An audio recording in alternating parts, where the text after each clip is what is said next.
السلام عليكم ورحمة الله وبركاته. ازيكم يا حبايبي، عاملين ايه؟ يا رب تكونوا بخير. معكم احمد من قناة بيت العيلة. ان شاء الله النهارده هنعمل مع بعض الكاتشب.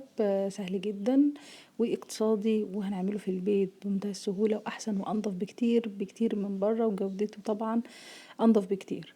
ده كيلو طماطم تكون حمرا تتقطع بالشكل ده، وهنحطها على النار تمام لحد ما يعني تبقى نص سلقة كده.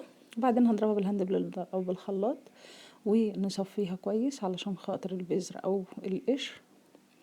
تمام كده،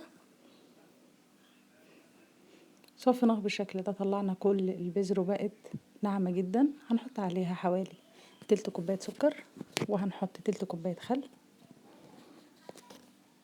وبصل بودر وتوم بودر وملح وشطة لو حبة، وفلفل ابيض لو متوفر لانه بيبقى حامي.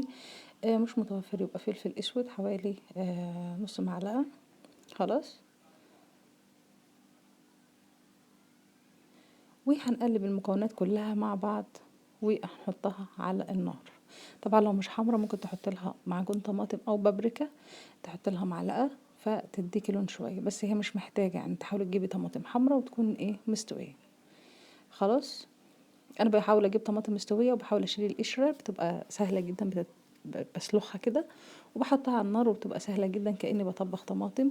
وبعدين برجع اضربها في الخلاط او بالهاند بلندر، وبعدين بصفيها وبحط عليها زي ما انتوا شايفين تلت كوبايه خل، تلت كوبايه سكر، والتوابل بتاعتي بصل بودر وثوم بودر وفلفل اسود وملح. وبس كده خلاص، قوامها معايا بقى تقيل جدا. لا بحط نشا ولا بحط حاجه، ومش محتاجه حاجه خالص.